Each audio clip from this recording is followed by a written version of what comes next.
This show is not intended for the politically correct or the closed-minded. Enter at the risk of opening your eyes. You have been warned.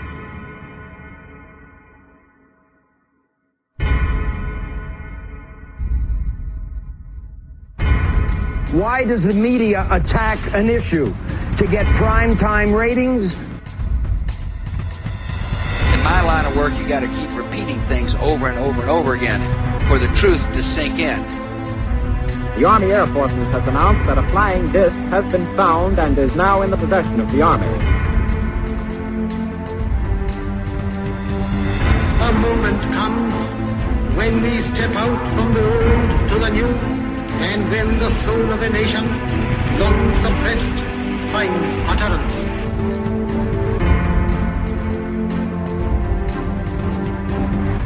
To kind of catapult the propaganda. You are listening to Open Eyes with your host, Ira Robinson. From the normal to the paranormal, from government cover-ups to the depths of our consciousness, we aim to explore all things. From the dawn of prehistory to current events, no topic is forbidden and nothing remains hidden. No more secrets. Open your eyes and open your mind to the fact that life as we know it is not as we have been taught. Join us at LateNightInTheMidlands.com or OpenEyesNetwork.com as we take this brief journey through the depths of the cosmos and explore what it really means to be human. Many peoples have sacrificed their liberties, only to learn to their sorrow that deceit and mockery, poverty and tyranny are their reward. Whether you're online or offline, intercontinental or intergalactic, hello and welcome to Open Eyes. Today is the last day of July. It's July 31st, 2015 on Friday, and boy, this month has gone fast. You know, it seems like this whole year has really sped by for me, and I don't know if it's because maybe I've been doing this show basically since, the end of last year. I started doing Open Eyes in October of last year, but in January, like basically right around January 1st was when I actually came over to the Late Night in the Midlands radio network. And ever since then, it seems like things have just been going really, really quickly. Maybe it's because I've been on this like schedule of doing the shows and, constantly seeking out new information to bring to you guys out there, the listeners, and all that kind of good stuff. Or it may be that we're just kind of like entering into a range of space where time and all that kind of good stuff seem to be compressed downwards. And, there is something to the idea that time really does seem to be getting compressed the more and more we go. And, maybe I'll talk about that at some point in time, in the future. It's kind of the whole concept called time wave zero. And it's a pretty interesting, concept. And it's one that I know a lot about and have, done a lot of research on. And I think that there is maybe something to it. So maybe I'll talk about that on Monday. We'll see. It depends on what comes up over the weekend that I need to talk about. Anyways, so tonight I am going to talk mainly about the idea of natural cures, natural remedies, sort of a catch-all topic as far as living a little bit more naturally is concerned. And for those of you who are not aware, I know I've mentioned this at least once on the show before, but I have done a lot of work in the herbalism field. And so I have a very good inkling into what herbs go well with what and that kind of thing. And I have a lot of fun doing it, but I like to talk about it because a lot of times we find in the world that doctors tend to go with the let's throw every medication we can at this problem firsthand, right off the bat, and not do anything as far as, hey, maybe change your diet or maybe do something like that to make difference in the disease that you might be having. Anyway, so we'll get into that topic a little bit later on. Before we get to that, I do have a special guest with me tonight.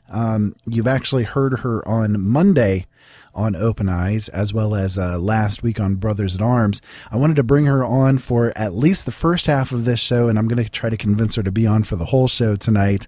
But there's some articles that I ran across that I would really love to get her input on. And she and I actually have been kind of butting heads with a disagreement about something, so it should be rather interesting to hear what comes about. Anyways, I'd like to have you guys welcome on Bethany Robinson. Hello, Beth. Well, hi there. You're becoming a nice long rant before you even had me on. Exactly. You're becoming a familiar voice here on Open Eyes and on the L&M radio network. So So I hear it's kind of different.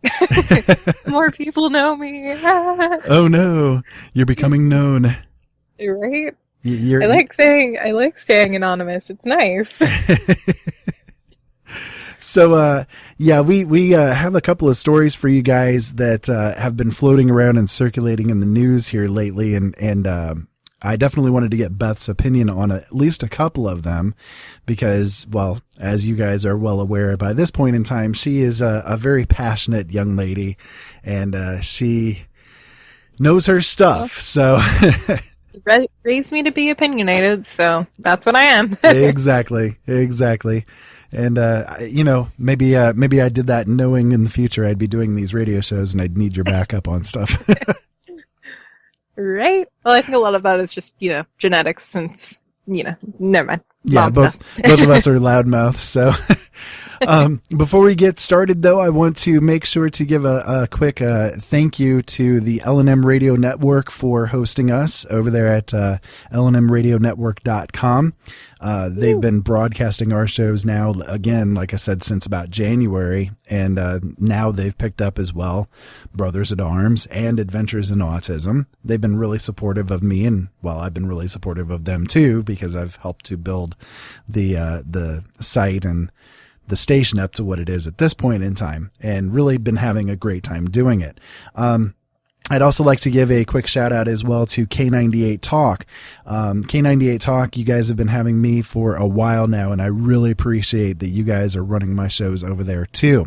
So I recommend everybody go over to K98Talk.com and make sure that you tell them thank you and give them a lot of support because they're great over there. And of course, yes, exactly. You guys can also find our shows on iTunes, of course.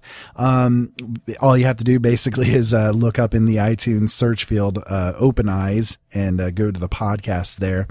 And I also have a link on the website, OpenEyesNetwork.com, on every single page on that website that will link you to the iTunes page that we're on. And you guys can hit the subscribe button there and get the feeds for the podcasts that we send out constantly. I'm telling you, I've got, we're on the 128th episode of Open Eyes at this point. We're up to over 250 hours worth of entertainment and infotainment for the people out there. And when you combine all the other shows that we do as well, we're well over 300 hours at this point. So yeah, lots of good stuff. Quite a bit. Do what? You've talked quite a bit. Yes. Is it any wonder my voice has changed over the past 7 months? Right. You were mentioning the fact that time seems to go by so fast this year, and I totally agree. And Have you noticed that? We were talking about a couple of months ago how it seems like this year is such a growth year, and I totally am like, it becomes more apparent to me every day about this. Well, you, for literally a reason, you literally have a growth thing going on at this point because of the pregnancy. So, right. But you're right. It does seem to be compressing together a lot. You know, it's like every day just seems to fly by a little bit faster than the day before. And it's becoming very noticeable to me. And not even with just me being pregnant. Like, even if I wasn't pregnant, it would seem like it because of the fact that I know at least 12 people that are pregnant right now. Yeah. Yeah. Yep, indeed. And that's just in my personal life. Yeah. So let's get a little bit of news going on here. this first news article, I just ran across it here a little while ago, and I kind of had to shake my head at this and kind of take a step back, wondering what the heck. Facebook has announced that it has completed building its first full-scale drone, which has the wingspan of a Boeing 737 and will provide internet access to the most remote parts of the world. The company said that it's going to test it in the United States later this year. The plane will weigh 880 pounds, and it will hover between 60,000 feet and 90,000 feet above the altitude of commercial airplanes so that it's not affected by problematic weather. Jay Parikh, who is the vice president of engineering, said, "Our mission is to connect everybody in the world. This is going to be a great opportunity for us to motivate the industry to move faster on this technology." The drone, which was built in 14 months, is able to fly in the air for 90 days at a time. Helium balloons will be attached to the plane and floated up into the air. The drones have a wingspan of 42 meters or 46 yards. Because the planes must be constantly moving to stay aloft, they will circle a 3-kilometer or 2-mile wide radius. During the day, they will float up to 90,000 feet, and at night, they'll drift down to 60,000 feet to conserve energy. So, it seems like Facebook is trying to become the face of internet and send the internet out to the most remote areas, all across the world. See, I'm still surprised that Google's not doing this. I thought they would be our overlords first. Google is working on a similar process. One of the other ones that's doing it in a big way is Elon Musk with SpaceX and with Tesla. The Tesla Corporation. They actually just put in to the government to request permission, basically, to send up satellites that will actually broadcast the internet down onto the earth, all across the world, basically cover every square kilometer of the earth. I feel like that would be more useful than a airplane, but a 90-day floating drone. Right. It's a little weird. I don't know. I'm not a Luddite when it comes to technology. I'm all about my tech, right? And you know that from experience, knowing me. Well, I'm just as bad as you. Yeah. But when it comes to this kind of stuff, it's got me a little bit edgy, I guess. It might be because I was raised up, kind of in the traditional wired technology. I used to actually do installations of, network systems and all that kind of stuff. I am network certified. So I kind of have that background of, going from the ground up in a wired technology. What we're seeing now is this move towards the wireless technology in a big way. And one of the problems that I have with that is a lot of the radiative, dangers that are associated with the wireless technologies, which is definitely there, whether or not people really want to acknowledge that or not. It's been proven beyond a shadow of a doubt at this point. You carry a cell phone in your pocket for a long period of time, and it does cause cancerous tumors to start growing there. Whether it's in your shirt, a lot of women, they carry it in their bra, their cell phones. I've been so trying to stop doing that because I've seen horror stories. Yeah. And it is very unhealthy to do. So, and that doesn't even go into the fact of all these people that are out there that have their phone constantly attached to their head as well, Hello. It's not really the smartest thing in the world. But yeah, I'm talking to you on my cell phone. Yes, exactly. I know you're being kind of hypocritical with this. But my thing is, again, I'm not a Luddite, but I don't know. There's a bit of a question when it comes to this idea of just inundating us with even more wireless energy coming down, from the skies, basically. It's already so thick. The communications, network, the amount of radiative energy that's out there in the atmosphere at this point in time is actually so thick that the military doesn't use radar in a lot of cases to see if there's anything approaching or where ships are and all that kind of stuff. They actually can see the shadows of the planes and the ships on this background radiation that's just out there in the air. Right. That's how thick it is. That's kind of scary. I honestly wonder, like, what would happen if, like, it all just shut down one day, and, like, would we be able to survive, like, because we're so used to it? Well, that is a really good point, and I think that's something that a lot of people really need to pay a lot more attention to. Here's the way that it would work. Essentially, everything that we have at this point in time is intimately interconnected with the internet. Mm-hmm. And I'm kind of pro at the alliteration there. The internet is such a big portion of everything that we do that if we were to lose internet on a mass scale, this whole civilization that we have is gone. It's done. Okay. The power companies, all of the power basically is actually very intimately tied to the internet as its basis of operation. If something were to happen to the internet, the power would also be lost. And,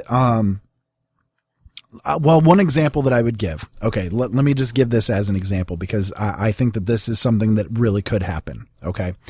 We have basically the World War III is going on right now, whether people really realize it or not. That is the truth.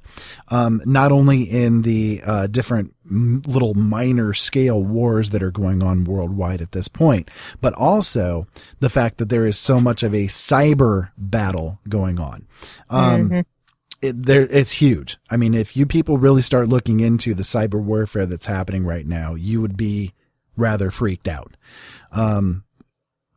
If, for instance, China was able to hack into the power grid that we have here in the United States and, let's say, send a signal through the system to cause an excess of power to start flowing through, it would start knocking out transformers.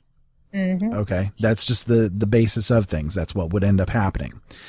If the transformers start to blow, the little small transformers that you see on like the telephone poles and all that kind of stuff, those are pretty easy to replace. They're, they have your power company, your local edition of the power company, their local office. They might have 10 or 20 of those things on hand to be able to go out and replace when they go down.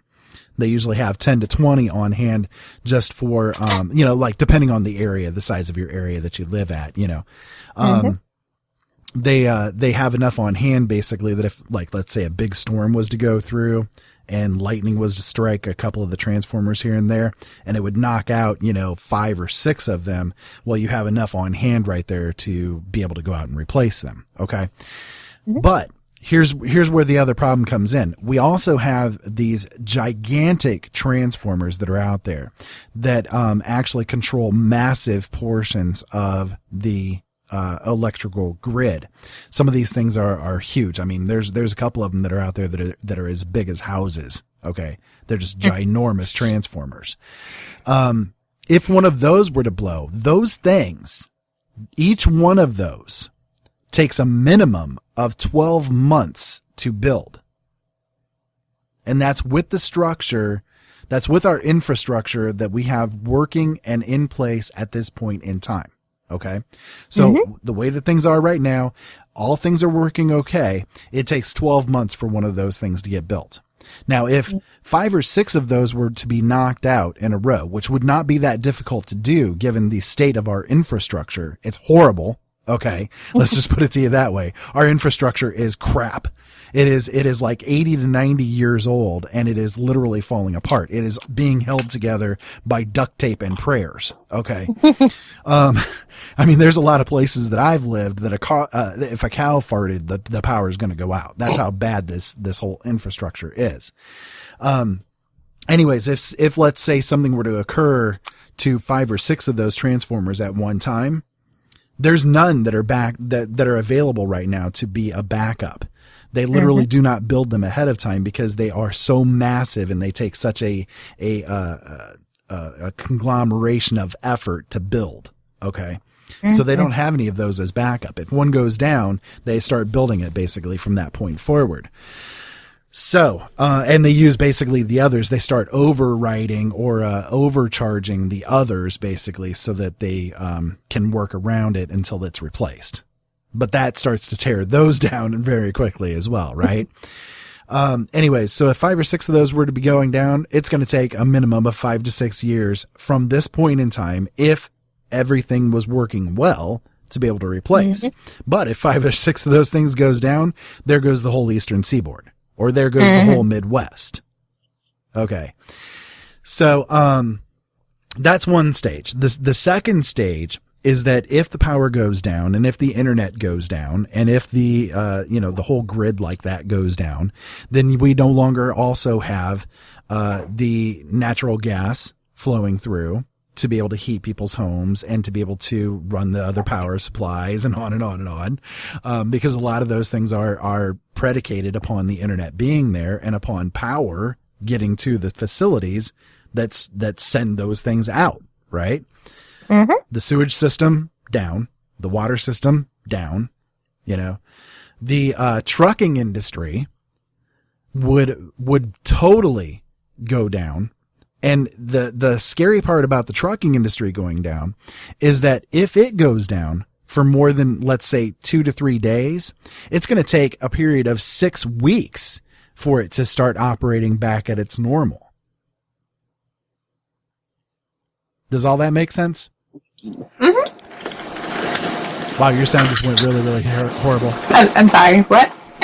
Your sound just went really, really terrible. Oh, hold on. Okay. Can you hear me now? I can hear you now, yeah. For whatever reason, it switched to speakerphone. So. Gotcha. Okay. That explains it. Anyway, so if the trucking industry was to go down for, let's say, 2 to 3 days, it's going to take a period of weeks for it to get back to its normal operating procedures. And in the meantime, there's going to be rioting in the streets. You saw, I don't know if you remember this or not. Last year, towards the beginning of last year, there was an error, quote unquote, that occurred in the EBT, the food stamp cards down in Louisiana. Do you remember that happening? I don't remember that now. Okay. Well, basically, what ended up occurring was the food stamp cards for an entire area went down. They were not usable, and people freaked the hell out. I would too. The whole, I mean, Walmarts were like cleaned out completely and on and on and on. They were basically people, in one section of the state, they didn't have access to them at all. They could not buy anything. And in the other part, they could buy things, but there was no limit on their cards anymore. So they bought everything out. And it took weeks for those stores to get back to normal. I mean, like, once those stores had been cleaned out, it took them over a period of 2 weeks before they started to get any kind of restock going in their stores. So, basically, what I'm trying to get at with all of this is that the stores are going to end up getting cleaned out. Nothing is going to get replaced in the stores. Once it's gone, it's gone. The trucking industry, if they don't have the ability to ship the things to the places, knowing what to ship where and all that kind of stuff, because all of that is dependent upon the internet as well, right? They do everything through the internet. Between all of it, basically, we're left completely screwed. And that's just if they did something to knock the internet out here for even a day or two, basically. In Switzerland, if I remember correctly, I believe it was Switzerland last year, there was an issue where the internet went down for over a day. And it went down actually because funnily enough, there was a hacking group that was attacking the Electronic Arts website over there in Sweden because EA did something screwy, and so a hacker group got ticked off and started doing a big hack attack against them. It was a big DDoS, or directed denial of service attack, on the website. It was probably when SimCity came out. I think that's when everybody was freaking out about EA. I believe that might have been what it was, yeah. So they started attacking this website over there in Switzerland, and they knocked the website down, knocked it out basically. But they attacked it actually so hard that they knocked out the internet for the entire country for over 24 hours. It took 24 hours for them to get the internet back. They lost power because the internet was out. They lost power in the country for like 3 days. Wow. All their stores were completely cleaned out. It was a mess. And here's the thing. Their infrastructure is actually decades ahead of our infrastructure. So if that happened there, imagine what would happen here if it goes down. Well, I have been telling you the craziness that's been going on in our area. We live in Toledo, and for the last year we had 3 days where our water was not safe to drink. We weren't able to boil it. We weren't able to filter it. The algae bloom that is from Lake Erie is poisoning our water.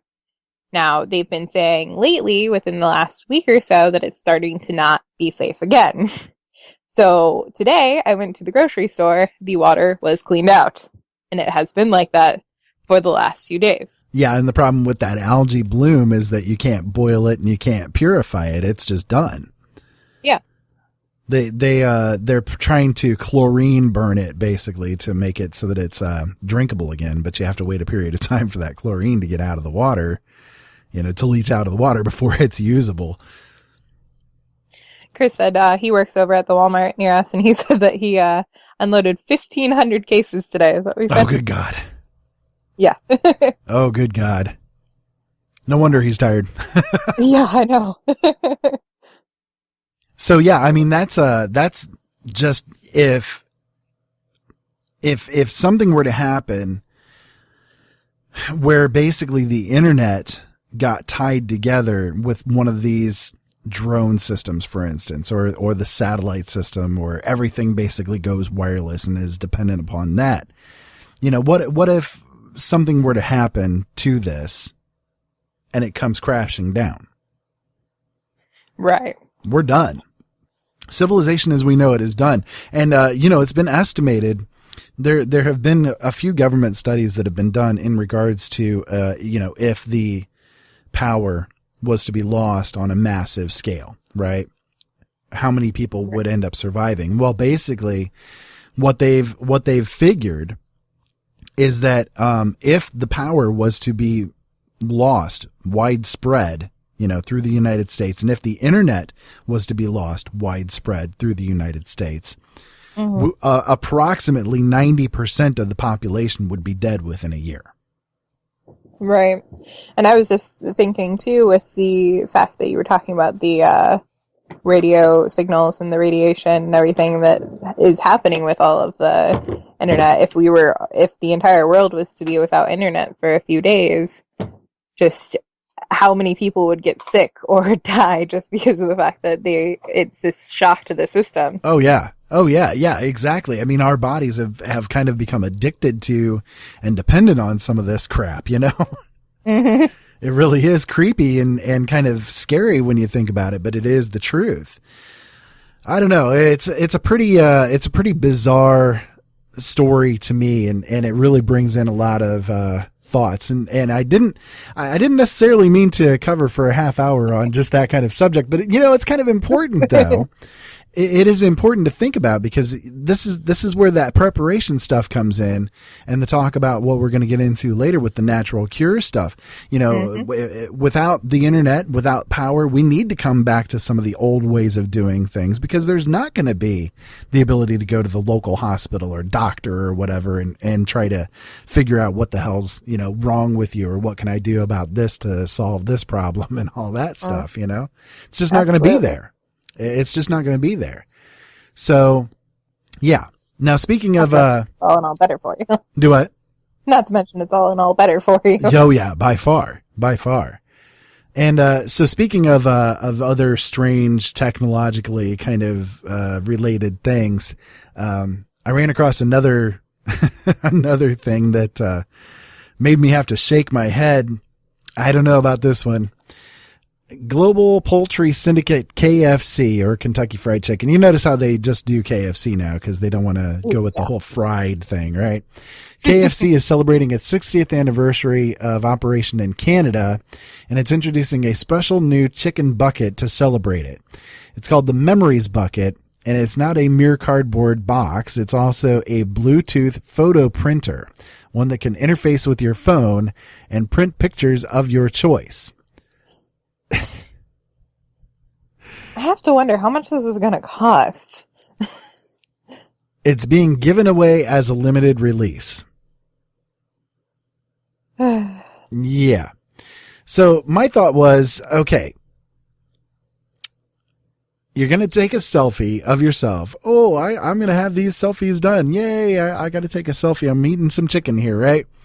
Oh my God, I got to print out the chicken picture right now, and so This you're is going such a to great print it picture. out. I in the have to bucket. have my chicken selfie. Yes, exactly. Exactly. But you wouldn't, why would you need it right now? Right. I mean, I'm all for Polaroid pictures and stuff for, important family events, but what important family event are you going to have at KFC? I don't know. It's more like the night sitting at home where you don't feel like cooking dinner. Every family reunion that I've ever been to has been involving a KFC bucket. Well, I guess that's true. We did go to a family, it was a get-together type thing for Chris's family on Saturday, and they did have the KFC bucket. KFC. Yep, the KFC bucket. Yep. I mean, I'm telling you, they're prevalent, man. It's insidious. Chicken buckets, man. They're insidious. They're taking over the planet. Yep. But my thought was, okay, it's the Memories bucket. You're going to print off the photo right then and there. How bad of a memory did you have that you needed to be reminded of your memory within 5 minutes, Yeah, I wonder how, if they have this going on, number one, how good of quality are these pictures actually going to be? And number two, I wouldn't want to throw away that bucket. No, exactly. I'd dig that thing out and keep it. Right, for an actual important day when I want to take pictures. Exactly. Get them right away. Exactly. This is not, it's like on the Seinfeld, when they ran out of the contraceptive sponges. Are you sponge worthy? Would this be, are you bucket worthy? I don't know. Do I want to take this picture? Are you bucket worthy? Right. So let's go. How many pictures would that be able to take too? Print it off. Yeah, I don't think it actually said in the article that I ran across with it. It doesn't say. That I said to you. Apparently, also in their little social media promotion, they're also giving away chicken-themed keyboards, mice, USB sticks, and set of 3D printed earrings. Interesting. Let me know when this is happening. Oh yeah, it's in Canada. Well, I'll go up to Canada and get my 3 chicken buckets. And apparently they also made Colonel Quest, which is an 8-bit game through Colonel Sanders' life, released in May.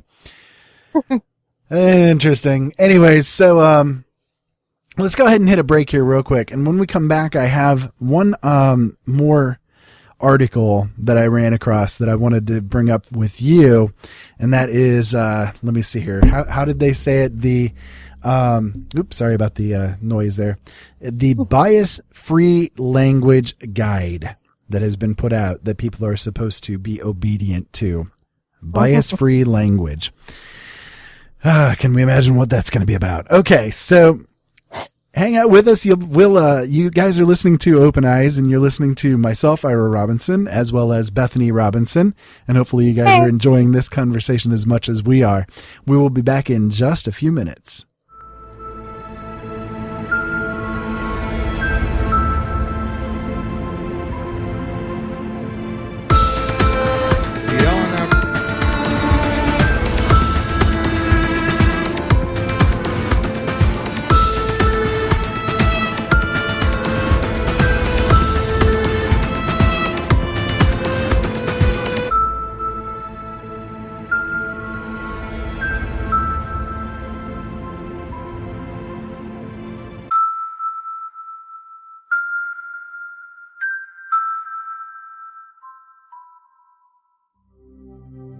Ben Franklin said, "If you do the same thing tomorrow as you did today, you're going to get the same tomorrow as you got today."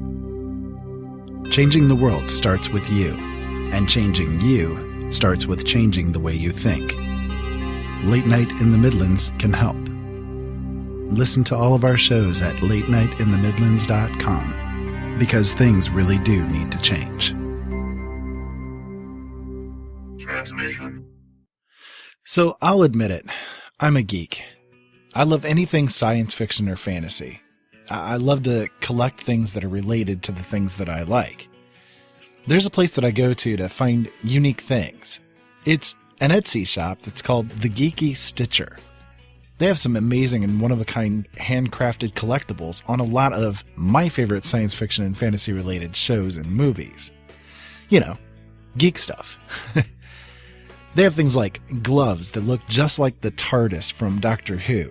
They have crocheted figures from Star Trek, Disney movies, even Navi from The Legend of Zelda. They're all made with love, and they have a unique style, and best of all, they're cheaply priced. They'll even do custom orders. All you have to do is let them know what you would like to see made, and they'll get right on it. Check them out today at thegeekystitcher.etsy.com, or you can also go to their Facebook fan page, which is found at The Geeky Stitcher. Go there today. I'm sure you guys will find something that you would really, really love. The L&M Radio Network and Late Night in the Midlands depends on you, the listener. Without you, there would be no us. So help us continue to bring you the best guests with the best information, and subscribe today. Information on becoming an L&M subscriber can be found at the top of latenightinthemidlands.com. Just click the About Subscriptions tab and become part of the family while helping the truth stay alive. And while you're at it, maybe subscriptions aren't for you. A one-time donation helps as well. Click that donate button on the right side of latenightinthemidlands.com and help us help you.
You are listening to Open Eyes. Yes, have some open eyes. Have some open eyes to the issues that are facing us today and all of the wondrousness that's associated with it. My name is Ira Robinson, and you are back with me and back with Bethany Robinson as well. Hello, Beth. Hello. What an interesting night so far this is turning out to be, and I'm glad that you're here with me on this journey. It's been a good one so far, I think. Indeed it has. So let's get into some craziness, shall we? Well, did you want me to talk about the little promo you had there for a second? Well, sure, go for it. Well, he had the ad about the Geeky Stitcher, and that's actually my Etsy shop. And for L&M listeners, we have a special coupon code. When you check out for any items, you get 15% off if you use the coupon code LNM Network. No spaces or anything, and then you get 15% off. Nice. That's money in the bank right there, right? Indeed. I really like the work that you do. I've got a couple of your things, and I love the quality that you put into it and the work that you do with it. It's really nice. I get a lot of love in there. There's a lot of love, indeed.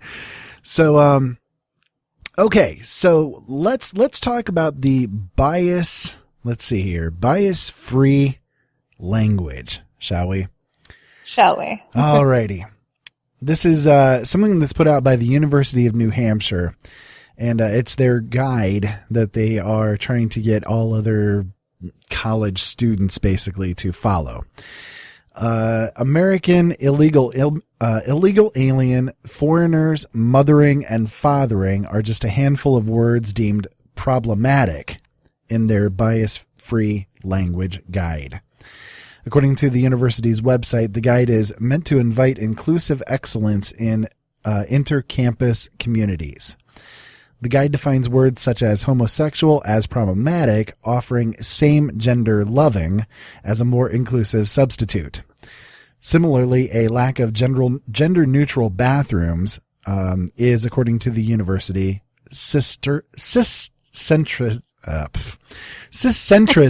There we go.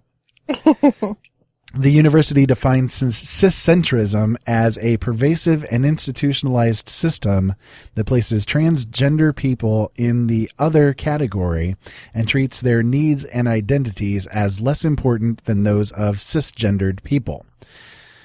Ciscentrism, according to the university. See, I can't get along with this just because I can't get by with half the words that they use. And I'm not a dumb person. Ciscentrism, according to the university, includes the lack of gender-neutral restrooms, locker rooms, and residences. Okay, so what do you think so far? There's more, but what do you think so far? Like, I am all for inclusion. I am all for trans rights. I am all for, like, all of that things. But there's a point where it goes too far. Well, see, that goes into the whole political correctness thing, which I have said many, many years now is the bane of our existence. We don't need this crap. We really don't need this crap. Is this really what's important to pay attention to with these people, No, not really. I think that our first priority should be the fact that we need to make sure that it is more prevalently, like, not hated. How about that for one? Yeah, how about that for one? And this kind of thing, this kind of attitude in regards to all of this is actually half the reason why so many people out there are hating on these people. Oh yeah, exactly. I have no problem with the transgender community. I have friends that are transgender. I have friends who are gay. I have friends who are bi, who are lesbians. I have many people in my life that are of the LGBT community. The fact is that people like this, people like the couple that were suing people, people like just all of these people are making the whole community look terrible. We're already fighting so hard, and these people are making it harder.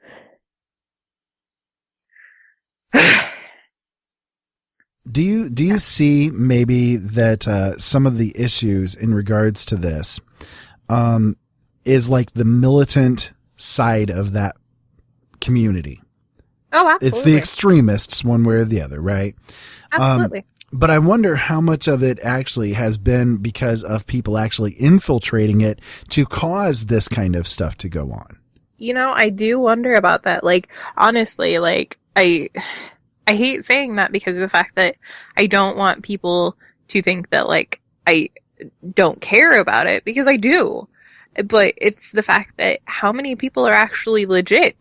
Exactly. But I also don't want to say that they're not legit because of the fact that, you know, there are a lot of people that are struggling with trying to make sure that their sexuality isn't questioned in the beginning, to begin with. Right. But by and large, I mean, with the people that you know, for instance, and the people that I know, by and large, and in fact, I can say that all of them that I know, for instance, I don't know about you, but all of them that I know, for instance, they look at the people that do this kind of stuff as complete fools and doing the whole community a complete disservice and trying to do everything that they can do to shut them up. Oh, yeah.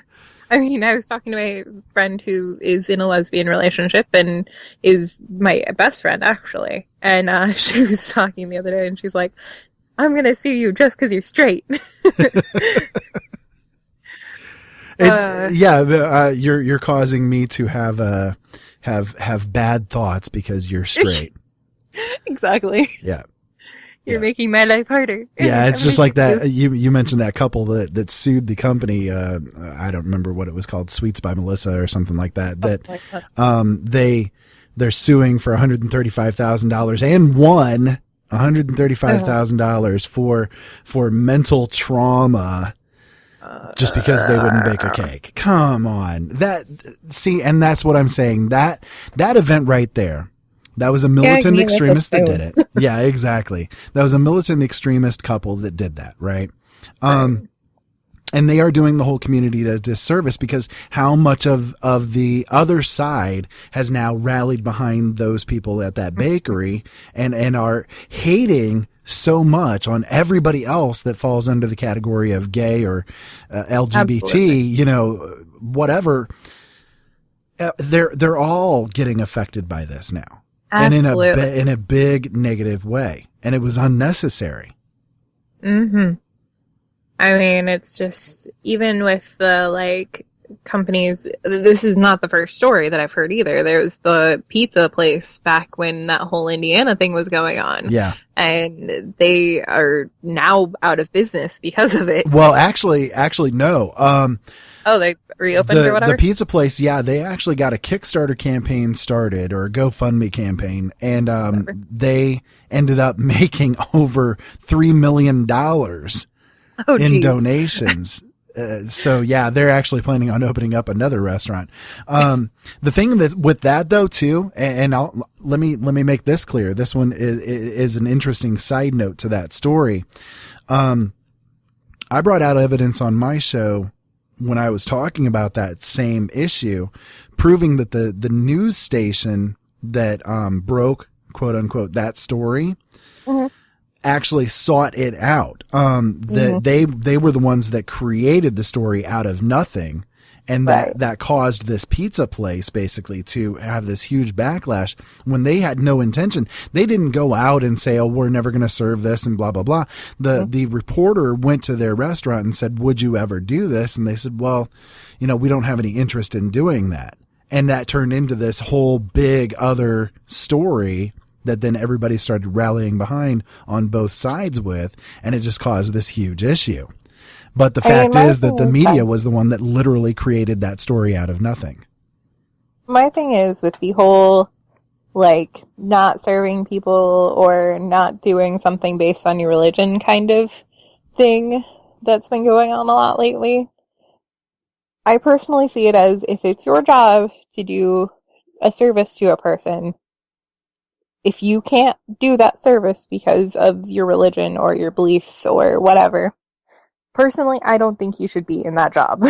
Well, see, now that's where I agree with you, but I disagree in a certain way. based upon this. I'm sorry. It's mostly, that statement is mostly with the government employees who refuse to marry. No, I agree with you in regards to them especially. I mean, there was in Kentucky, I think it is, one of the county clerks who was responsible to put out the gay marriage licenses, said, you cannot force me to do this. It's violating my rights if you force me to obey this law. And it's like, wait a minute, what rights are being violated there? This is your job. Right. You signed on to the job knowing that this was going to be your job. So you had one job and you failed to do this. So I mean, that's, if you're a government employee and that's what you're designed to do and you're in that place, then that's what you do. Period. Right. Point simple. Your job doesn't have anything to do with your religion. Right. It's one of my big issues when it comes to this whole argument about the religious employers firing employees because they want to use contraceptives and all that kind of stuff. What somebody does in their personal life. Issue with Hobby Lobby. Ooh. Yeah. What somebody does in their personal life is their business. It's not the company's business as long as they're not doing anything illegal. My biggest issue is the fact that Hobby Lobby can now ask an employee if they're gay in an interview and not hire them based on that fact. Yeah, exactly, which is completely against the Anti-Discrimination Act of 1964. But they can do it. They can do it. And it was granted by the Supreme Court. Yep. The Constitution literally is invalid at this point. Among other things as well. I mean, the police officers being able to exempt themselves from falling under the Fourth Amendment and so on and so forth. All the reasons they're there. The Constitution no longer exists in this country. And I hate the fact that Hobby Lobby is the only place that have certain craft supplies in the area that I can actually get. Yeah. So I actually have to shop there every once in a while. So you can't boycott them completely. I'd like to, but I can't entirely. But one of the things that I was going to say, though, is that, when it comes to these different companies that are out there that are trying to refuse service and so on and so forth, to me, yes, it is the company's right to refuse service. Okay. They can do that. I have no issue with that. My thing is, we live in a free market system. Mm-hmm. If a company is going to do something like that, then the public, it's up to us as the public to choose what's going to happen to that country or that company. Right. I say country, and most corporations out there are countries in and of themselves. Anyways, the fact is, with the free market system that we have, if a company is going to founder because of a stupid attitude that they have, then so be it. Let the company die. The public basically made the choice. But of course, then we have the whole subsidies and too big to fail, and we have to bail them out anyways. So the bailouts are just, that's another topic for another day. Oh yeah. I can go on with that one for hours. Saying American in reference to Americans is also problematic, according to this article. The guide encourages, you live in America, you're an American.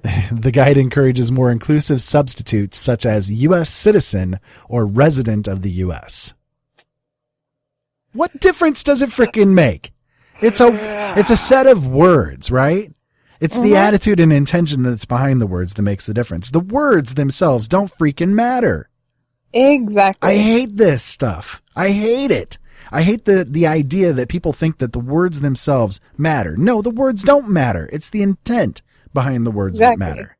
Exactly. The people that say, "Oh, words are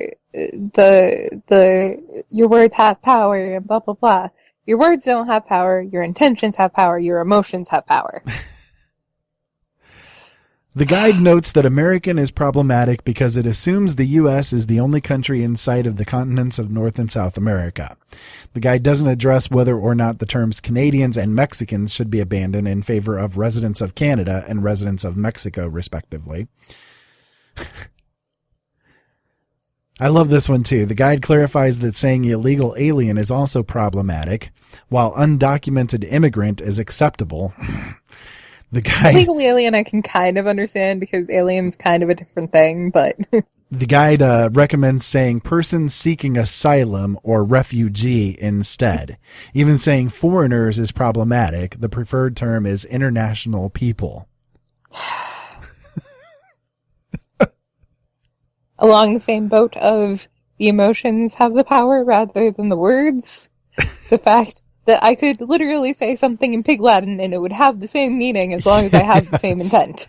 Yes, indeed. Exactly. And what's wrong with saying illegal alien? Aren't they aliens? They don't live in the United States. They don't, so they're alien to this country. When I think aliens, I think outer space. Yeah, I understand that. But, literally the meaning of the word is from somewhere else or not from here, right? Mm-hmm. But the fact is that they are illegal, and you notice how they say undocumented immigrant, person seeking asylum, or refugee. No, they're illegals. Refugee implies that they are intentionally there to be helped. Right, and the same with person seeking asylum. I'm sorry, but the people who are crossing the border down in Mexico, going up to the residents that live here in the United States, going up to their houses, like the different ranches and stuff that are down there, right?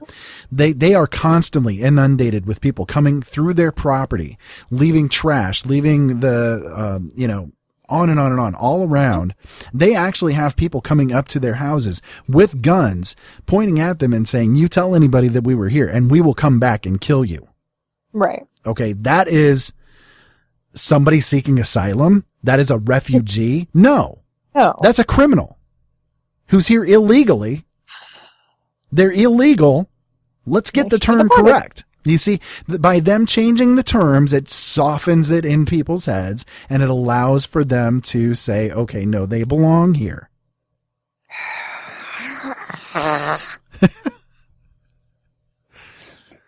Hitting the goal here.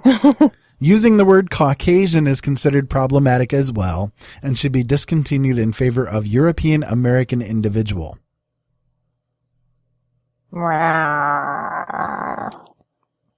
The guide also states that the notion of race is a social construct that was designed to maintain slavery. Now, since I have to mark myself as Caucasian, does that mean that I don't have to mark myself as a white European individual? Well, the term Caucasian, it comes from the idea that a lot of the people come that were emigrating from the different areas over there. They come from the Caucasus Mountains, the Caucasus Mountains, right? So that's where the term originates from. But it has come to mean, one certain white thing, right? White people, right. But the fact is that when it comes to white people, there really isn't even just white people. There are different shades all around within the white community. You have different people from different areas. So even saying European American is incorrect because not all white people were from Europe. Right. You look at the situation here in the United States of America, for instance, and you see a lot of Native American tribes that actually are white. Mm-hmm. And they've always been white. Yep. You look down in South America, there are areas down in there where they have white natives. Okay. So, European American, no, it's stupid. Not all of them are from Europe. They're just as knee jerk as those who buck against the word Caucasian. Not that my attention to the fact that most people that are in America in general don't just have one place that they're from.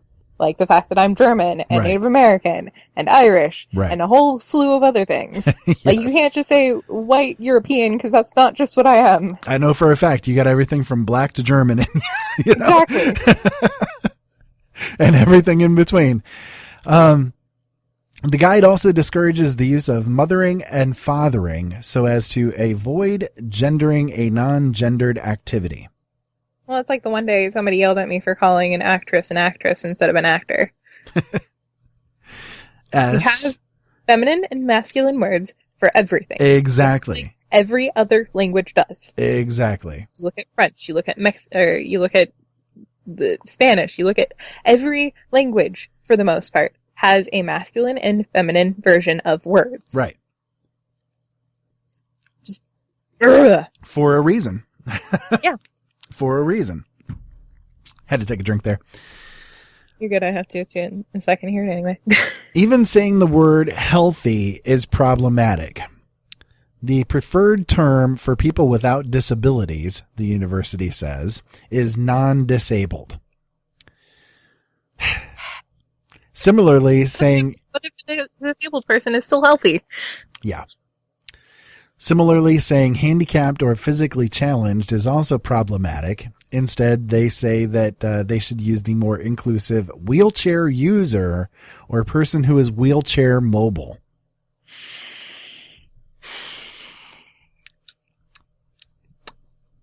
So what would it be for me since I'm legally blind and I'm disabled? What would I be? Visually challenged? Yeah, something like that. I mean, there's the visually impaired, but I think that would probably be against this list.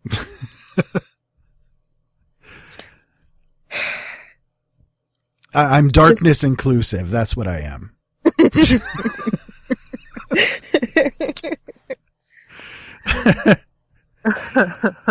I just don't get, I don't get the PC crowd. I don't get the PC mindset. Why do we really need this crap? We really don't. Do people really get offended when somebody says that you're disabled? I don't get offended when somebody says that I'm disabled. It does not offend me in any way, shape, or form. It's just a moniker that's being attached to something specific about me. They're not saying that that is the end all be all of who I am. Right. Like, I can understand with some words because of the fact that they can be used as slurs. There's a difference between a slur and just calling what that is. Well, exactly. A descriptive term is different than a slur term. Mm-hmm. It really is. I have no issue with somebody calling me disabled because that's what I am. Right. You know? I own it. I completely own it. I don't mind the fact that I'm disabled. I think that's where a big part of the offense problem comes in, is that people just aren't so accepting of themselves, is really what it comes down to. Is that a lot of these people that are the PC type people aren't even these people themselves. Like, and you'll talk to the people that are it themselves, and they're just like, why are you even arguing with me about this? I'm disabled myself. Yeah, exactly. A great example of that is that a lot of people that you see out there talking about, oh, white guilt, white guilt, white guilt, are white people. Mm-hmm. You know, it makes no sense. Like I said, I think that a lot of the reason why people have such big problems with these words is because they themselves don't accept these things. Right. You know, they don't accept these things either in themselves or in other people. So they have to come up with other terms because it makes them uncomfortable. Right. Exactly.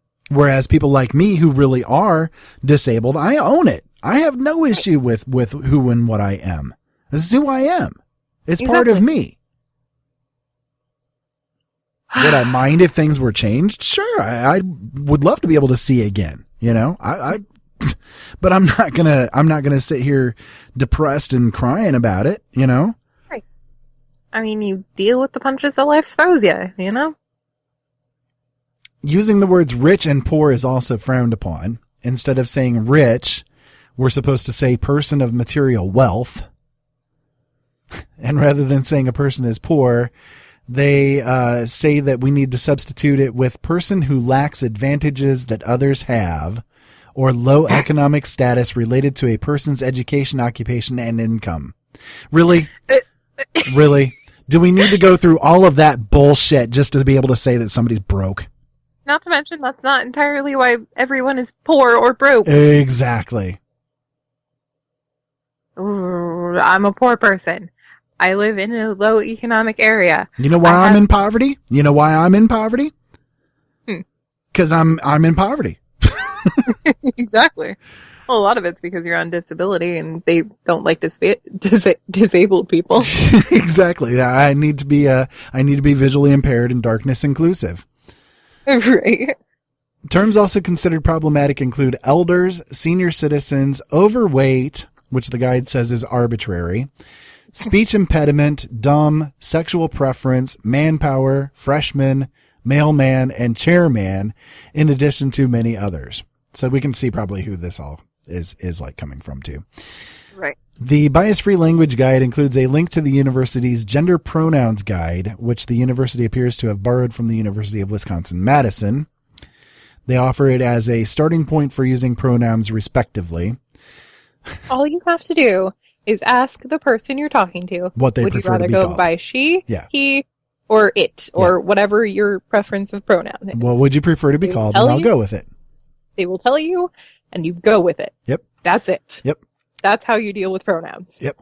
The Gender Pronouns Guide uses a chart to explain how to use non-binary pronouns such as Spivak pronouns or Z and here sets. For example, instead of seeing the sentence, their eyes gleam, using binary pronouns, the sentence would become, here eyes gleam. Right. Or like zizaze or whatever the stupid things are. Yeah. We don't need to come up with new words. No. Just stop getting offended over stupid stuff. And okay, here's the thing too. Okay. This is another thing that just annoys the ever-living piss out of me. Are you ready for this? In addition to the guides on bias-free language and gender pronouns, they also offer faculty training to combat microaggressions. What the freak are microaggressions? I have heard this term over and over and over again, and it drives me nuts. What is the definition of microaggression? So microaggression, is it getting a little bit pissed off? Is that what it is? A microaggression is where somebody says something like, okay, again, if somebody was to say, well, you're blind, right, or you're disabled, or you hurt my feelings, you caused offense, so I feel like you have microaggressed me. Oh, Jesus. That's what it comes down to. Microaggressions are those things that people find offensive, and because you find it offensive, that person has been aggressive to you. Now the PC people are gonna get mad at me because I said Jesus. Yes. Oh yeah. Because you're non-religious inclusive. Right. You should say Jesus, Paul, Mary, cow, Buddha, God, Allah. I think a lot of the reason why this PC crap is there is because they want people to just get tongue-tied every time that they want to speak, Clearly, they just want us all to talk in giant paragraphs or just not talk at all. Yes, exactly. That's exactly what it is. I saw a movie a long time ago. Just want us to not talk at all, but yeah, I saw a movie a long time ago. It was called Light Years. It was based upon a book that was written by Isaac Asimov. Really great movie, really great book. It was a kind of a cartoon movie that was done like heavy metal, I really need to read some of his stuff because I've been seeing quotes of him all over lately, and I'm loving all of them. Oh, so yeah. Isaac Asimov is is great. I will definitely recommend some books from him that I think that you would like. Anyways, so in that movie, one of the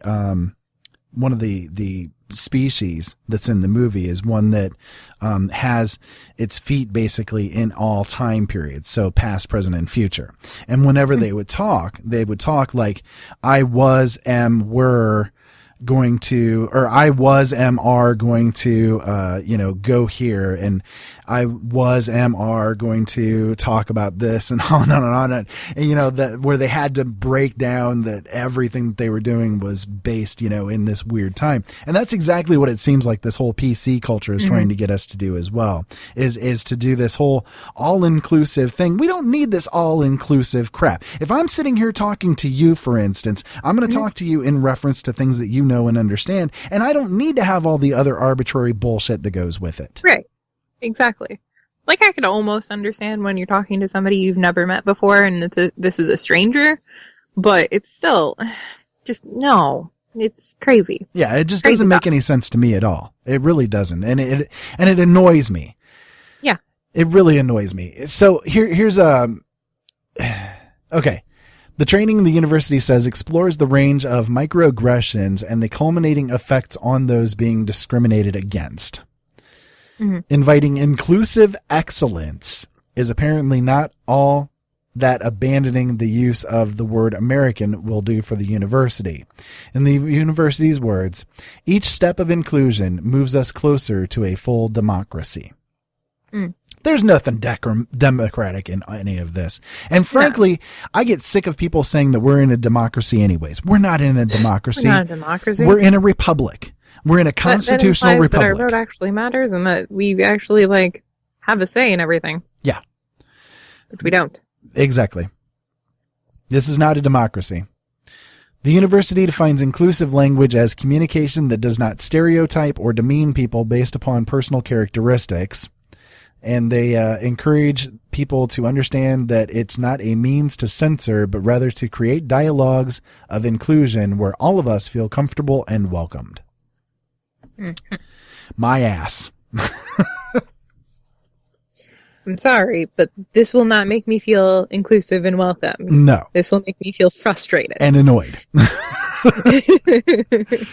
I mean, the first person that comes up to me and starts talking like this, they're getting a kick in the ass. Okay, I'm just going to put it to you that way. A punch in the face. I'm just going to put it to you that way. They are going to get either a kick in the ass or they're going to get a fistful of a face full of my fist, because I cannot stand when people do this kind of stupid crap. I really can't. This is the height of wish-washy wussiness that is the death of this country. Right. It absolutely is. And the death of us as human beings. So, let's go ahead and take a break here. And when we come back, we're going to get into one other thing, and then we'll talk about some natural cures as well. And I think that you're going to be... Natural cures is only going to be 10 minutes. I might have to get to it on Monday. If you're here for that, I'm sorry. We'll be right back, guys.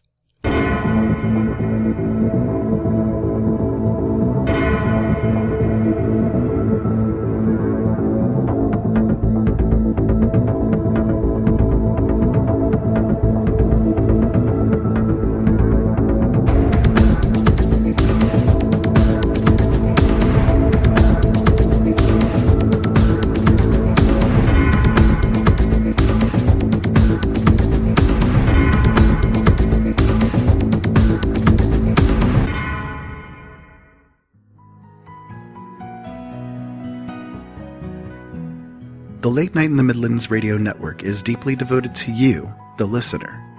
We feel it is necessary to bring you all of the information that you can use in your life. Each and every day you will find something to listen to here. And whether you come away from the shows informed, inspired, or entertained, it is our passion. We don't bow to corporations, and we don't have handlers to tell us what not to talk about. We bring you everything. Late Night in the Midlands, however, is fully listener-supported. We need your help to stay on the air and to make sure that we get the bills paid. We need your help to keep the truth alive. If you feel that you have gotten anything out of Late Night in the Midlands, we would appreciate your support. You can become a subscriber and help us out on a monthly basis, or if you'd like, a one-time donation is fully appreciated as well. Every year, the average household in America spends over $3,000 on entertainment alone. If you could help us with just a tiny fraction of that amount, you would make all of the difference. Go to latenightinthemidlands.com and click on the subscribe button. Thank you, and as always, keep yourself informed.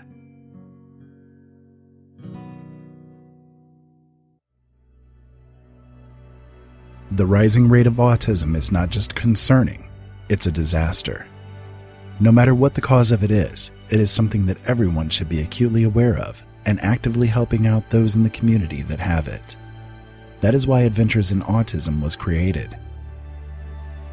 Adventures in Autism is a show inspired by our life with our son Seth, and the many experiences his autism has brought to our lives. Each episode we bring you the topic of the week, news about autism, and resources to help you and your family or friends out in their own adventures with autism.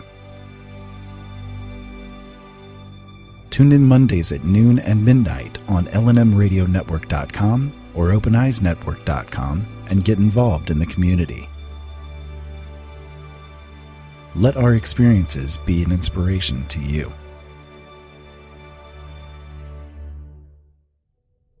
Have you ever heard of Audible?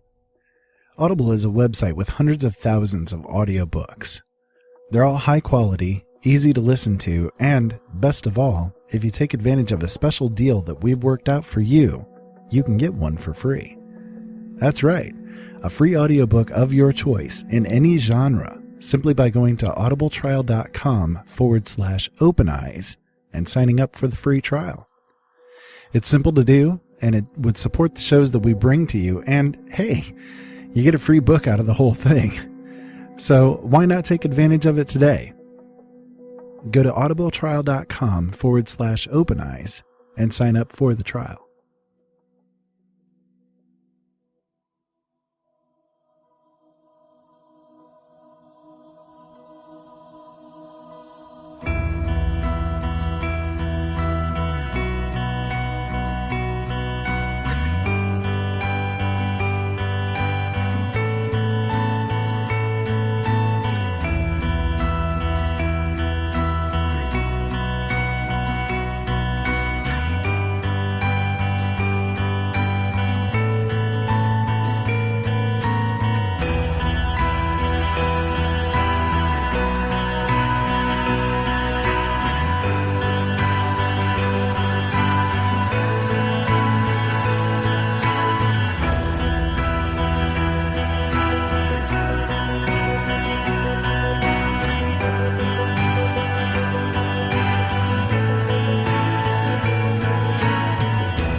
Well, hello there, and welcome back to Open Eyes. My name is Ira Robinson, and I want to thank you guys for sticking around through that break.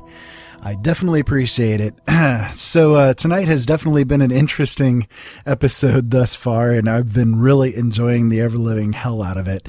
And I really appreciate Bethany being here with me tonight as well, because she's just added so much into this whole conversation tonight. And, I guess at this point I will go ahead and say that I will go ahead and skip doing the natural cures thing tonight.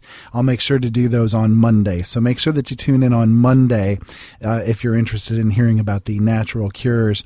And I promise I promise I won't be too distracted by these other things that are going on. And also, for those of you who are interested, next Wednesday, so it'd be April. It'd be August 5th. I will have Maggie Hart back on the show, and we're going to talk a lot about some very cool paranormal subjects. So make sure that you tune in then as well. So, Beth. Yay, Maggie. Yay, Maggie. I love having her on. She's always a very interesting guest to talk to, and she's so fun and positive. I love her. She is. She's my sister from another mister for sure. So I ran across another story that I would like to say in relation to that last little bit of stuff that we just went through in regards to the whole political correctness stuff and, all inclusive language and all that kind of stuff. There was, something that I ran across about Lego. So the toy company Lego, they recently released a Duplo Community People set, which is a collection of little Lego toys that are intended to educate young children about a variety of different people and occupations. Mm-hmm. This collection includes something that parents have been trying to get Lego to do for a long time, and that's to make a Lego figure with a disability. However, the new toy isn't exactly what they had in mind. Rather than including a child with a disability, Lego's new toy features an elderly man in a wheelchair. So, there's apparently a social media campaign called Toy Like Me, which is a campaign that calls for the toy industry to produce toys with disabilities. Like using a small child perhaps in a wheelchair or, something like that. This social media project, they say that this wheelchaired figure furthers the stereotype that disability only occurs in older people and does little to support children who live with disabilities. A quote from, the Toy Like Me campaign: "We applaud Lego for producing a wheelchair-using Duplo figure, but it's so disappointing that the only wheelchair-using figure across all Lego products is an elderly person being pushed along by a younger figure. What does this say to children about disability? That it only exists in the over 65? They apparently have a change.org petition out to prompt Lego and Hasbro to join the Toy Box revolution. And it's now gathered, so far at this point in time, about 18,000 signatures. And so far, Lego hasn't responded yet to any of this stuff. So what do you think about this so far? Okay. Well, number one, my thing is with Lego and these sort of building type things, you can always change it. You can always put a little kid figure in there. Yeah. Unless it's completely attached, which I definitely do. Not from what I can see in the picture, no. So personally, that's just, you can do whatever you want with it. Just because the picture shows this old man in the wheelchair doesn't mean that you can't put a little kid figure in the wheelchair or a mom in the wheelchair or whatever you want to put in the wheelchair. That's a good thought, because I didn't even think of that myself. So yeah, definitely I appreciate you saying that, because even I didn't think about that one. Good job. I mean, Lego is meant to be a building and a creative tool. Interchangeable. And number two, I understand where they're coming from because of the fact that a lot of toys are very, girl toys are girl toys and boy toys are boy toys. And that's my biggest issue with the toy industry, especially with the girl toys being pretty princesses and pink. Everything is pretty princess stuff. You can't get away from the Disney industry when it comes to girls' toys. It's princess everything. I just want an awesome female superhero action figure. I want my Black Widow action figure. Yes. Why? Yes, I agree. I want my baby to be able to have a Black Widow action figure. You know who made really great action figures that are really strong women and blah blah blah? Star Trek figures. Mm-hmm. Every Star Trek figure, there's Star Trek figures for every female character in the series that are out there. Though now remember the article about the people getting upset over the slave Leia. Oh God, that was so stupid. That was so stupid. Why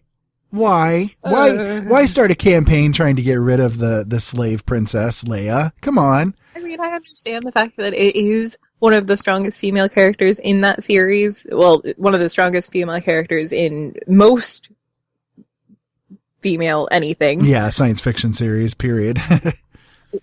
In one of her weakest moments. But at the same time, it still happened. It's still a big part of the movie. It's actually a strong moment because, the whole complaint was because she had the chain around her neck and on that, that kind of stuff. And it's like, look, that chain was what she killed Jabba the Hutt with. Mm-hmm. Oh, by the way, spoiler. Oops, it's a 30. If you haven't seen it since 1985, don't worry about the spoiler. Anyways, but that is the truth. I mean, that chain was actually what she used to free herself with. So come on, there's nothing weak about that whole thing. Right. That was actually her strength. It's the fact that it's a slave and, the whole racial issues now. Okay, please. We have slavery alive and well in this world today, right here, right now. And in fact, I'm trying to get somebody onto the show very soon who is a very huge advocate in the sex trafficking world. And I'm looking forward to having a conversation with that person.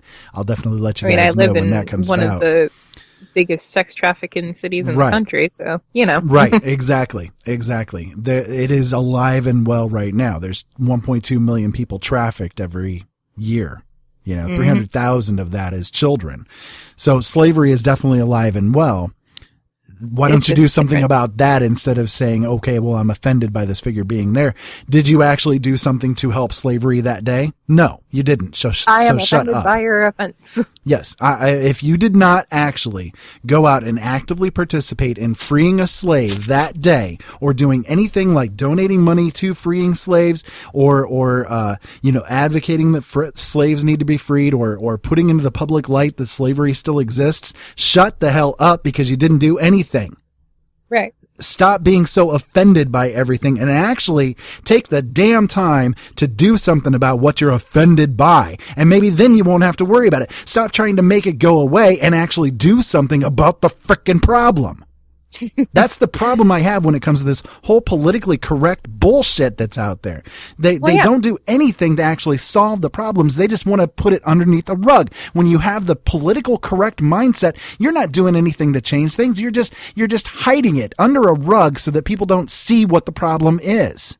Okay. Right. But when you're actually saying the words, or when you're actually making people face the problems, then the problem is in their face and they have to deal with it one way or the other. And can actually enact real change. Exactly. I'm sorry, but you don't see Martin Luther King out on the stage going, I have a dream that one day we're going to be called African Americans. Mm-hmm. Okay. That was not his thing. He was there in their face saying, we need to make these changes here and now. Exactly. Okay. It was not about the word. It was about the actual attitude behind the word. It was the actions, not the words. Thank you. It was the emotions, not the words. It was the intent, not the words. Exactly. So I have, like I said, I have big problems when it comes to people that try to put this politically correct crap up in my face. You want to talk about being offended? I'm offended. But I do something about it, you see. So, yeah, anyways, I'm sorry I kind of went off on a tangent there, people, but you can tell it's a subject that I'm very passionate about. It's a tangent kind of night. It kind of is. So when it comes to this Lego thing, I guess I can give my opinion on this Lego thing itself. The specific problem that I'm discussing here. I don't disagree with you. I like I said, I think that you brought up a really good point with the fact that they can interchange it out if they really wanted to, instead of actually being offended and causing more problems. The fact that Lego finally took a step forward in one way or another is actually, they should be applauded for.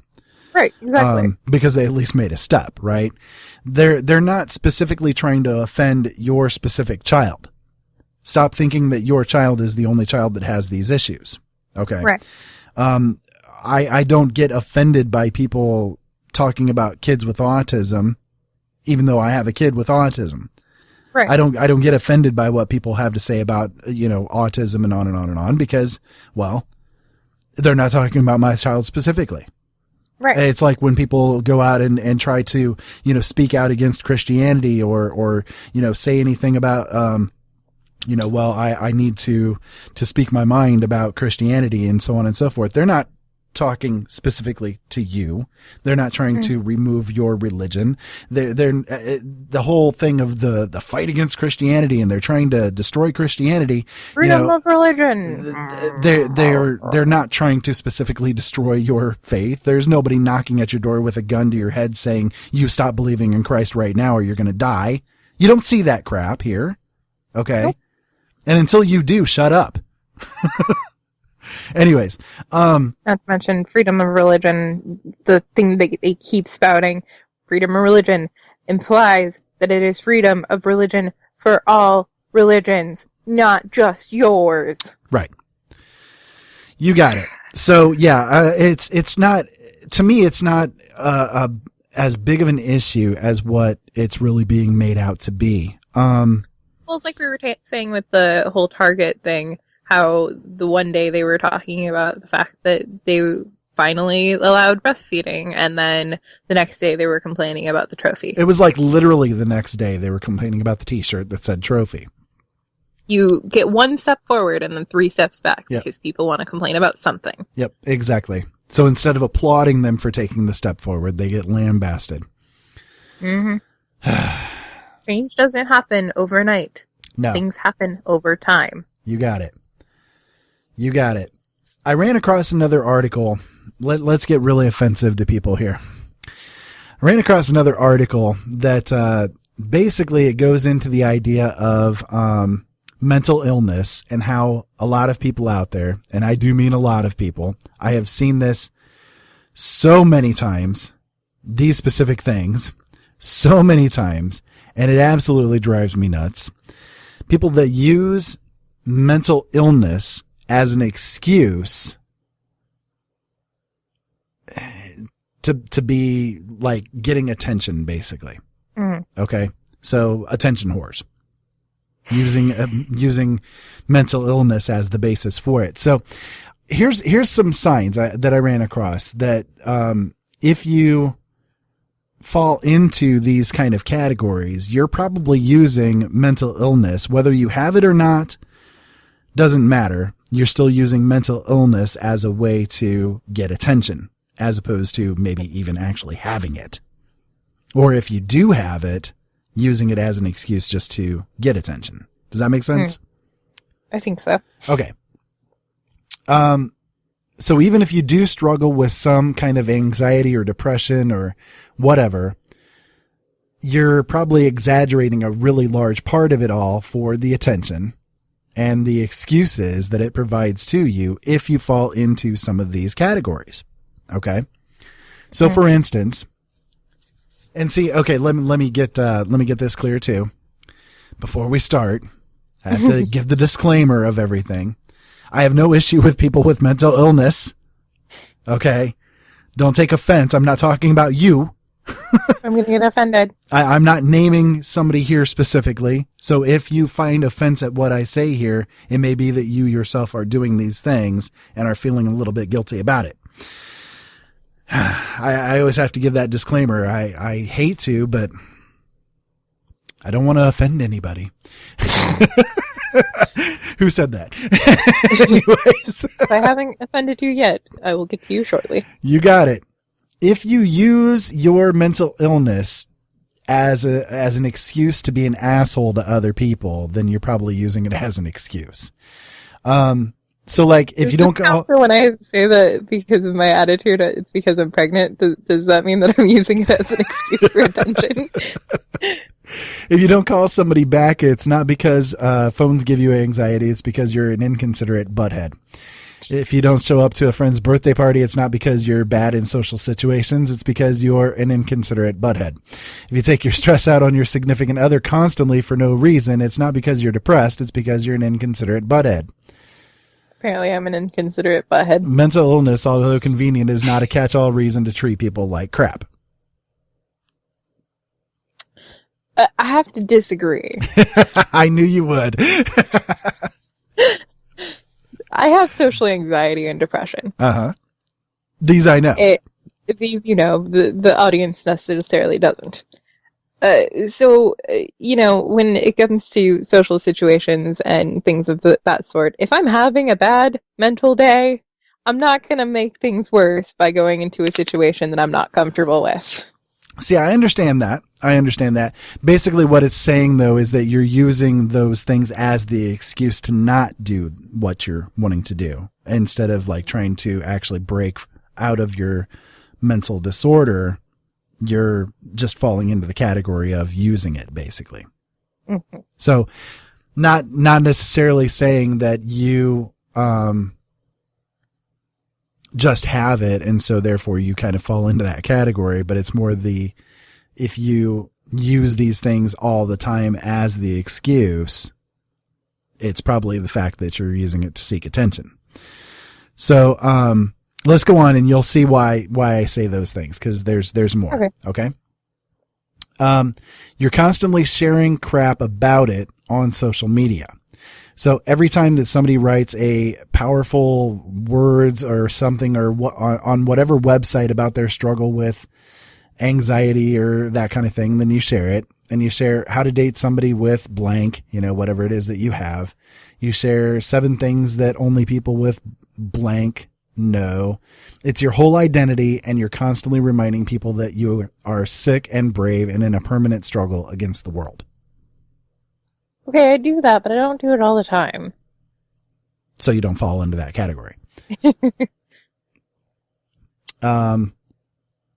You list it in your bios. I don't do If your bio announces from the get-go that you have depression before you even mention, I don't know, a job or a hobby or anything along those lines, you really need to help, and not in the, medication department, but you just, really kind of need help because you're using it as an excuse, you see. So these are basically the people that are just like using it as their entire personality rather than exactly. Now you get the idea. Exactly. I get it. Now you get the idea, because there are so many people that are out there that do exactly that. And I know a lot of them. And I can read people like a book. Okay. Mm-hmm. I know whether or not somebody's had a problem with chronic depression. I can tell it. I can feel it. Okay. There are a lot of people that I know that claim that they are depressed, and they're not in any way, shape, or form. They're just using it because they know that it gets attention from people. Right. So again, like I said, I'm not trying to, offend anybody here. This is just the people who use it. If you really do have depression, for instance, which I know you do, for instance, if you really do have depression, you actually should find these kind of people offensive. Oh, yeah. Because they use it against you. They use it as an excuse. Yeah, these are the kind of people that get on my nerves. Your definitions of the illness change all the time. So one day, depression means that you can't get out of bed, or that or even tie your shoes or pay your bills. But the next, it means that you want to stay at home and watch Netflix. And the next is that it's not that serious, So your definitions change like daily, depending on the context and how sick you really want to look. When it's convenient, your illness takes a back seat. So unless something really fun is coming up and you manage to get it together, or you want to impress a date by pretending that you're really active and outgoing and happy, then you're fine. And I know a lot of people who do exactly that as well. And I know you do too. You are related to a lot of them that do exactly these things.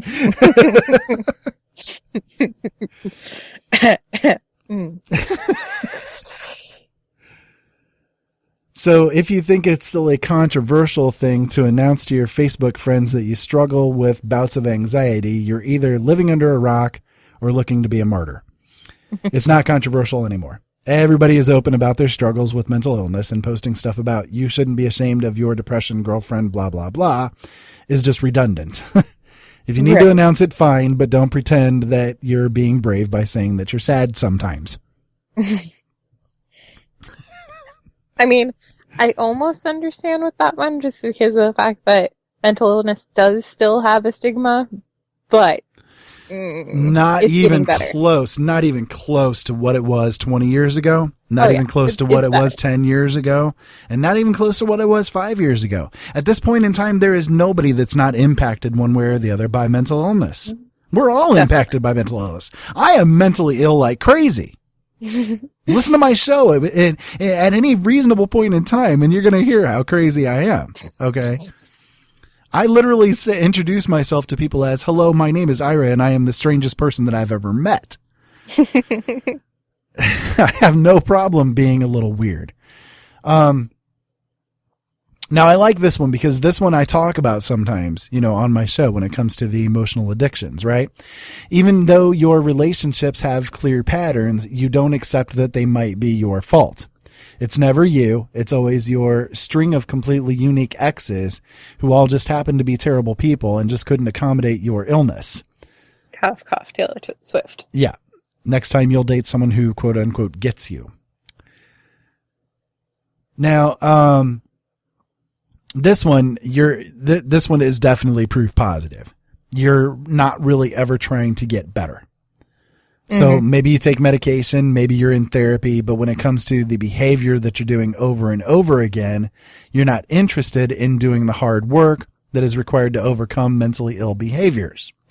You're interested more in talking about it and identifying as a person who has X problem, but you're not actually interested in being better because that's no fun.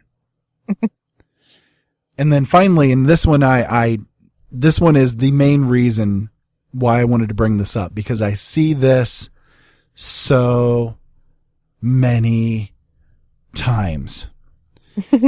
You constantly post baiting things so that people will ask you what's wrong. Oh, I hate that. They'll come on to Facebook or whatever and they'll say, it's been a bad day, frowny face. Not feeling good. I can't even. Don't want people to ask questions, don't post it. You're posting these statuses for people to ask how you are, and you want to vent about it.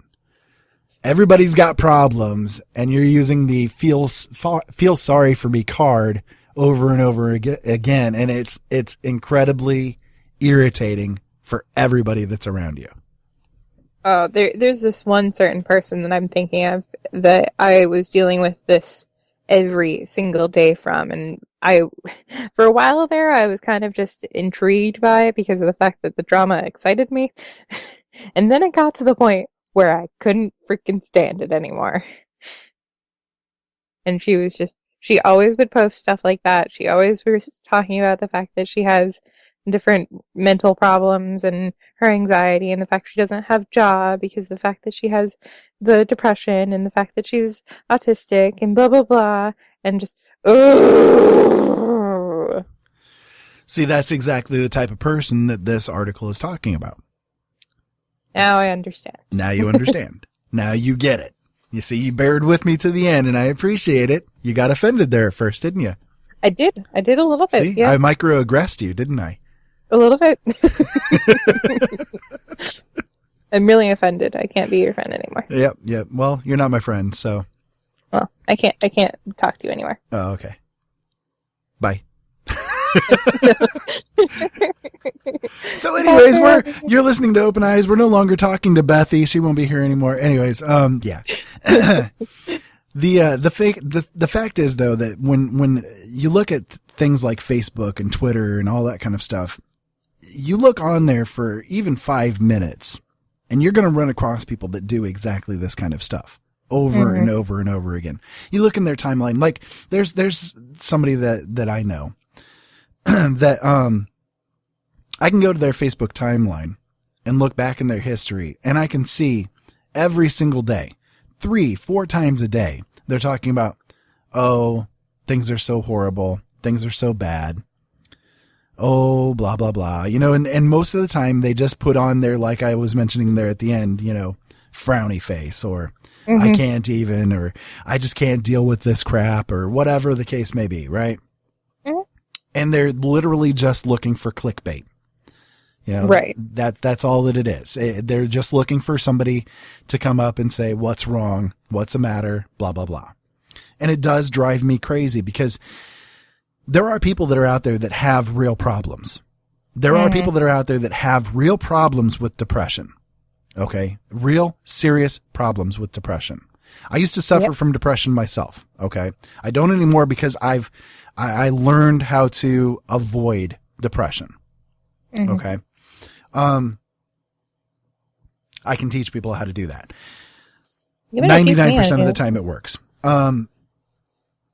Anyways, I also have bad problems with anxiety, but I have learned how to get past it. Okay. There are people that are out there that do have real serious mental illnesses, very, very serious mental illnesses that just cannot deal with reality in any way, shape, or form. A lot of times they do hide themselves away in their homes because they literally cannot walk out the front door.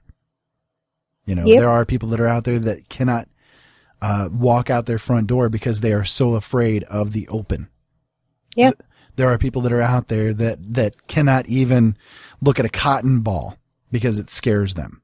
There are people with very serious mental illnesses. Okay. Just the same as there are people with very serious physical illnesses. Yep.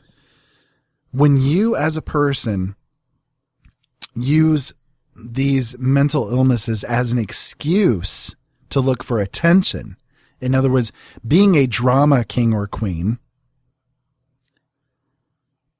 you are doing everybody a disservice, because there are people that are out there that do have these very severe problems. You and I have known people over the years that do. Okay. We've lost people over the years to these things. Yeah. So for us, looking at these kind of people who do this type of activity, it's very offensive. It's very much pisses me off. You know? It's just like, I see these people and I'm like, there are so many people that are struggling so much worse than you. This is not that serious. You need to get over yourself. As Joe would say, time to put the big girl panties on and actually deal with life, you know? Yeah. In a lot of cases, that's really the way that it is. I mean, you know, look, you just, you going to work and having a bad day does not equal you having depression. It means that you had a bad day at work. Okay. Exactly. But there are people who literally cannot even get up in the morning because they cannot deal with life, because their chemistry is so messed up. You know? I've been dealing, just a personal thing is just, I've been dealing for the past few months with my own depression and anxiety, and it's so hard for me to get up and do an application for a job just because of the fact that I'm so scared that these people aren't going to hire me, or the fact that they're going to judge me. And it literally cripples me from doing these things. Right. That's that social anxiety thing. But there are people that are out there that are just introverts. That's not social anxiety. That's just being an introvert. Exactly. But they use it. They claim social anxiety. And there's a big difference between having social anxiety and being an introvert. Yes. Absolutely. You can be an extrovert and have social anxiety. Oh, yeah. There are quite a few of them that are out there that are like that. Yeah. I know quite a few of them. I personally am an introvert myself, but that doesn't change the fact that there's many people that do. Right. Right. And there are a lot of people that are out there that need help, and they don't get it because so much attention is paid to these other people that are just there as the drama queens seeking attention. You have this in every category. I mean, every physical disability that's out there, there are those that are the drama queens that claim that they have the things, but they don't, you know? They just use it to as an excuse. There are those that, for a good example, I know somebody personally who's like this. They have claimed that they are fighting against being gay, for instance. Okay. But they've not ever expressed anything along those lines. They just say that that's what they are. Okay. Right. And, my fight is real. My struggle is real, and on and on and on. But they go through everything, you know, completely fine, have no issues whatsoever. And anytime that they say these things, then they get these people posting onto their statuses. Oh, what's wrong? Oh, everything's going to be fine. Don't worry about it. I'm praying for you, and on and on and on. You know, there's other people that are out there that have problems with their health, and they might have like a little minor thing. But, you know, it's a little minor thing. Oh, I've got a toothache. Suddenly it's cancer. Okay. You know, I mean, you get that kind of diagnosis. Stuff. Yeah, exactly. You get that kind of stuff. And it's just, it's such a prevalent thing in our society to be attention seeking. But it's a problem because those that really do need the help then don't get the help because everybody's paying attention to those who are the squeaky wheels screaming for attention and not paying attention to the actual people that are down on the floor crying because they can't even move. Yep. And there are those that are out there that are like that. So, you know, I guess my big takeaway from this whole section with it all is that I would really wish that people out there stop playing games with people. Stop playing games with people's emotions. Stop crying wolf. Stop playing games with the hearts of those that are surrounding you. Because number one, it's not necessary. There's already enough drama in this world. We don't need flaming drama queens out there causing even more, you know? We really don't. And number two, it doesn't do those who really do need the help any good at all. It doesn't get any attention to them when they are the ones that need it the most. So, does all that make sense to you? Oh, absolutely. So did I relieve the offense there? A little bit. I alleviated it. I assuaged it. We didn't even talk about the big problem tonight. Oh, yeah? Yeah, we didn't even talk about the whole Planned Parenthood thing tonight. I know. And we're out of time. I told you, whenever you have me on, just plan on like just not having a topic for the night and just we're just gonna talk. Yep, just gonna gab. Okay, so you've got about a minute. Let's go ahead and have you get out any kind of final thoughts that you'd like to get out. Oh man. I guess the theme for tonight was mostly the politically correct, absolute bullcrap. So, you know, just don't do that. She puts things so succinctly compared to Joe. Joe goes on for like a minute, 2 minutes, and you're just like, here, don't be poopy.